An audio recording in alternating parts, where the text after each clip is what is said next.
kita masuk ke teorinya.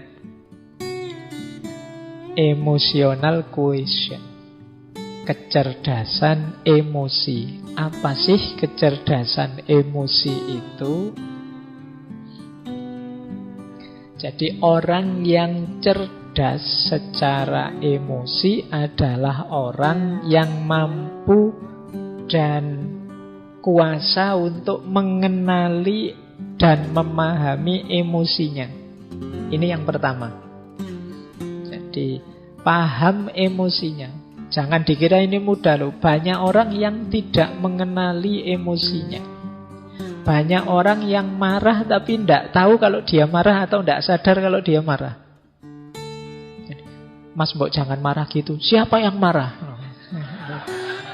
Itu kan namanya tidak sadar kalau dia marah. Jadi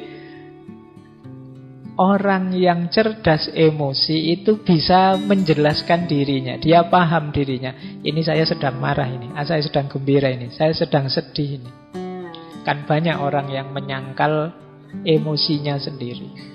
Wah, kamu jatuh cinta ya? Enggak, katanya siapa. Tapi tiap hari stalking, lihat Facebooknya, lihat. Jadi paham emosinya dan bisa menggunakannya secara pas.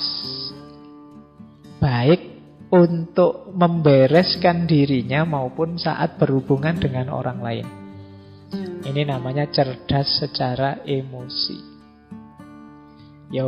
Diri sendiri dan yang lain. Karena nanti ada kalanya orang itu bagus untuk dirinya sendiri, tidak bagus untuk orang lain. Atau sebaliknya, bagus untuk orang lain, tidak bagus untuk dirinya sendiri. Kalau dalam etika filsafat itu, orang yang bagus untuk dirinya sendiri tapi buruk untuk yang lain, namanya orang egois. Ada orang yang mengorbankan dirinya untuk orang lain, berarti kan bagus untuk orang lain tapi jelek untuk dirinya, namanya orang altruis. Jadi, orang cerdas emosi itu imbang. Ya baik buat dirinya, baik juga buat orang lain, dan dia paham tentang emosi-emosi yang ada dalam dirinya. Itu ada datanya kalau teman-teman mahasiswa ingin mendalami. Istilah ini pertama kali digunakan oleh Peter Salovey dan John Mayer.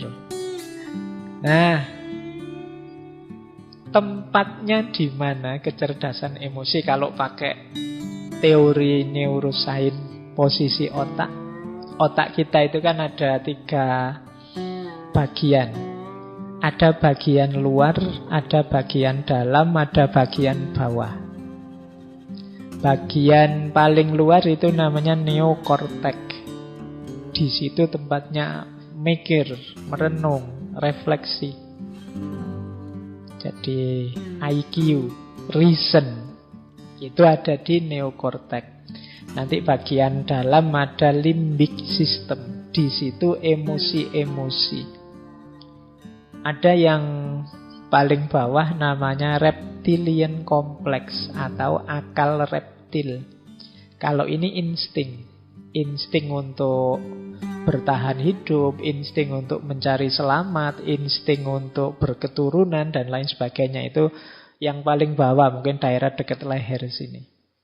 Ada yang lebih dalam untuk emosi-emosi namanya limbic system. Yang paling luas, paling besar itu neokortek.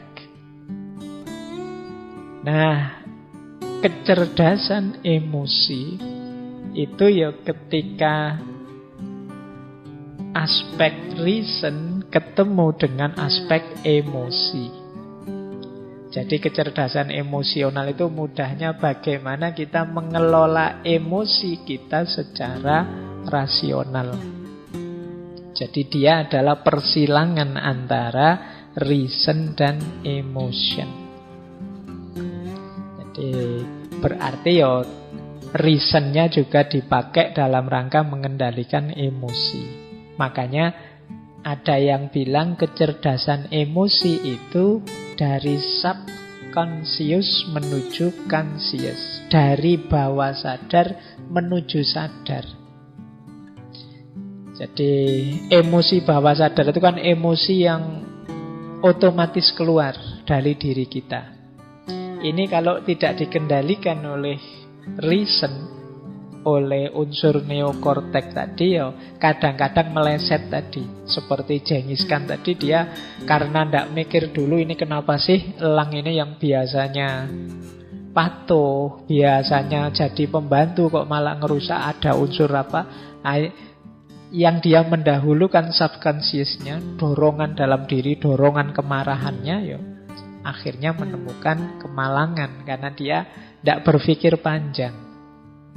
Jadi kecerdasan emosi itu bagaimana dorongan bawah sadar kita kendalikan secara sadar.